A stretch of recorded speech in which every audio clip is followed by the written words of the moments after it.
Ya, kembali lagi bersama saya dalam acara Titik Temu. Tadi saya melanjutkan pertanyaan. Apa? Kalau AHY satu hari sebelumnya bertemu dengan Puan, lalu kemudian satu hari setelahnya kan pergi mengantar Bung Anies. Kalau Mas Adit melihat, apakah ini berarti bahwa AHY tetap komit untuk bersama Anies, begitu, tetapi sekaligus memberi pesan bahwa Mas Anies, ini kemarin saya baru ketemu Mbak Puan loh, jadi lo perjelas nih posisi saya sebagai wakil presiden. Kalau enggak, ya saya akan nyebrang ke sana atau gimana Anda melihat? Ya memang interpretasi itu publik akan bisa melihat ya, bahwa kaki Demokrat sedang dua kaki gitu ya. Ya publik pasti akan melihat begitu karena memang tentu Demokrat juga melihat ada peluang itu satu. Yang kedua ditambah lagi dengan tadi disebutkan bahwa mimpi yang ya kalau bahasanya Bang Rey adalah cerpen ya. Mimpi yang disetting lah, mimpi yang settingnya tuh sangat serius gitu ya. Itu kan artinya berkeinginan, berharap gitu bahwa mereka ingin menjadi bagian dari pemerintahan. Mereka ingin menjadi bagian dari estafet kepemimpinan yang dilanjutkan kepada siapapun itu calonnya. Jadi intinya adalah mereka ingin masuk di dalam kekuasaan. Nah karena harapan seperti itu maka pesannya adalah ya kami punya sebutannya exit strategi gitu ya. Kalau Anda Anies Baswedan nggak begitu serius gitu ya untuk mencermati dinamika di dalam koalisinya mereka gitu ya, untuk di dalam menentukan cawapres, ini kami lagi sedang siap-siap gitu. Bahasa ininya begitu. Karena memang dinamika ini menurut saya masih panjang Bang Sabas. Karena pendaftarannya juga masih belum masih bulan September Oktober gitu. Jadi masih lama sekali gitu. Jadi apapun itu masih bisa terjadi. Jadi artinya saya ingin mengatakan bahwa ya Demokrat tentu ingin melihat bahwa kami serius dan punya komitmen dengan koalisi perubahan gitu. Masih tetap menjadi bagian dari sana. Tetapi pada sisi yang lain juga menitipkan pesan bahwa pertemuan kemarin itu bukan sesuatu yang main-main juga gitu. Dan ini menarik. Ya. Jadi kalau saya melihatnya begini, bagaimanapun bagi Demokrat dan AHY lah, prioritas utamanya itu jadi wakil presiden di koalisi perubahan, gitu. Itu prioritas utamanya. Nah, exit strateginya kalau nggak jadi baru gitu loh. Nah, karena belum ada keputusan di koalisi perubahan seperti apa, ya tentu sebisa mungkin dia terus ya bergelut di situ, termasuk di antaranya itu yang mengantar Bung Anies ke bandara untuk pergi berangkat haji gitu. Ya kan harus diperlihatkan ya. Nah, tapi pertanyaannya adalah sampai kapan Demokrat membiarkan situasi ini seperti mengambang kan gitu. Kalau saya membuat kalkulasi, ini kalkulasi saya itu mestinya sampai Juli, setidaknya pertengahan Juli. Kalau tidak ada putusan dari Anies, entah ia memilih AHY atau tidak memilih AHY di pertengahan Juli ini, itu artinya itulah batasnya bagi PD untuk tetap mengatakan saya bersama atau tidak bersama dengan koalisi perubahan. Saya akan bersama koalisi perubahan kalau dipilih menjadi wakil presiden dan mungkin akan pindah ke tempat lain kalau tidak dipilih sebagai wakil presiden gitu. Bagi Demokrat dalam hitungan saya itu pertengahan Juli.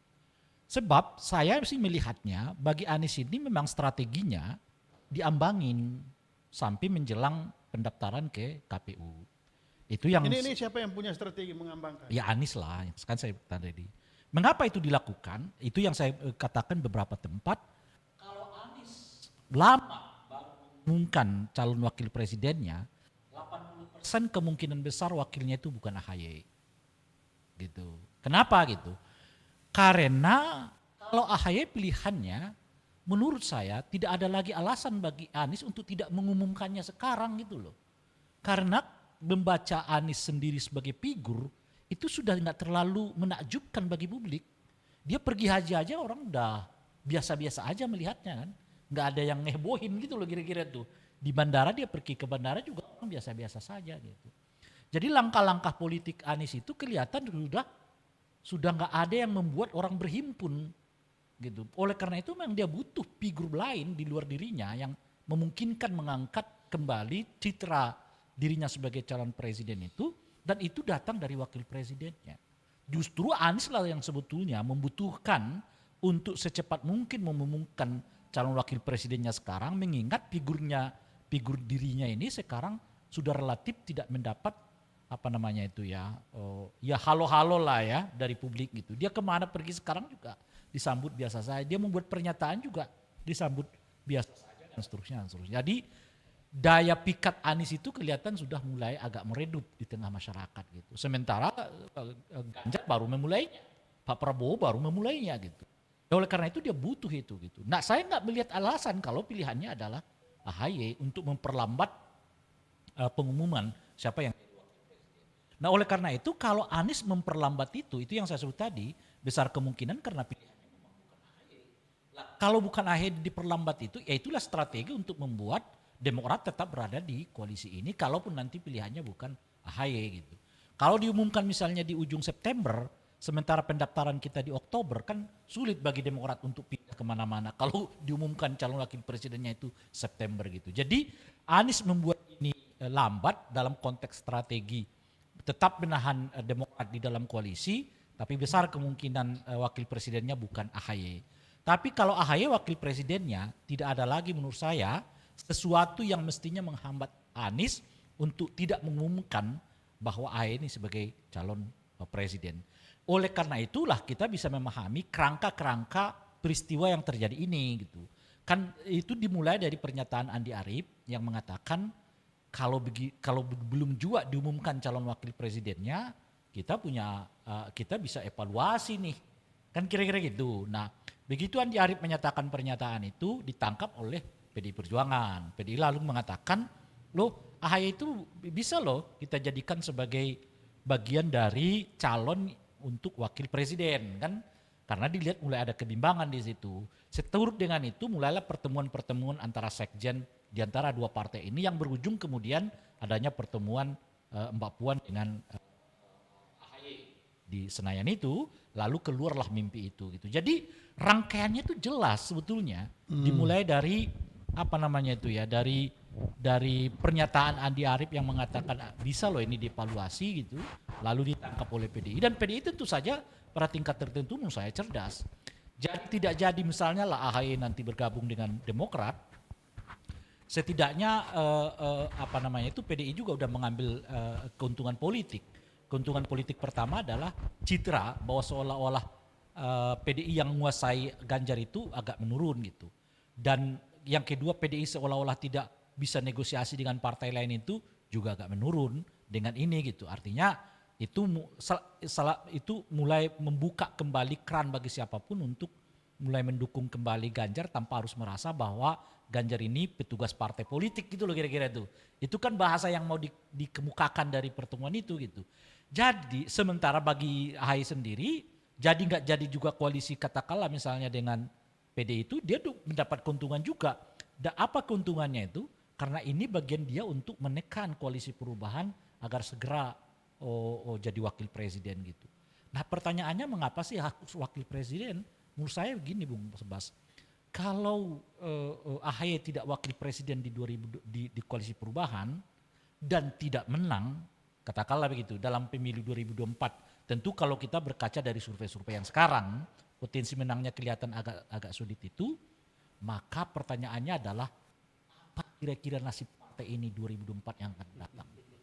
Itu pertanyaan. Oh, ya berarti ini bagian dari tadi strategi survival itu. Iya, survival. Sebab di Indonesia ini kulturnya kalaupun Anda tidak berkuasa, Anda ikut kekuasaan gitu loh. Ya, betul itu. Itu kulturnya. Jadi itu yang dilakukan oleh Pak Prabowo kan. Dia tidak berkuasa tapi dia ikut kekuasaan, survive 5 tahun. Ya kan, stabilitas suaranya terjaga di angka 30%. Bahkan naik. Bahkan kecenderungannya naik. Gitu. Nah AHY juga, menurut saya bukan AHY, semua juga berpikir. Di Indonesia ini pokok filosofinya itu ya itu aja. Kalau kau tidak bisa berkuasa, kau ikut kekuasaan gitu loh. Ya, dengan begitu kita bisa survive.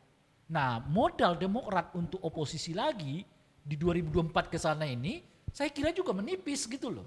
Dan oleh karena itulah salah satunya harus naikkan melalui wakil presiden itu. Kan kalau AHY wakil presiden nanti 2024 2029 tentu saja ya, Puan sudah menjadi petinggi partai di PDI Perjuangan, ini ketemu nih antara orang yang punya pengalaman sebagai calon wakil presiden dengan penguasa partai politik yang katakanlah salah satu yang tertinggi suaranya, perolehan suara legislatif, jadi sudah barang. Nah itulah menurut saya, makanya kalau di sini nggak wakil presiden dan kelihatan menangnya masih agak sulit diraba, lebih baik pindah ke tempat yang lain, nggak usah wakil presiden, tapi potensi menangnya kuat dan kita ikut berkuasa 5 tahun ke depan gitu. Oke, kita akan lanjutkan setelah break yang satu ini.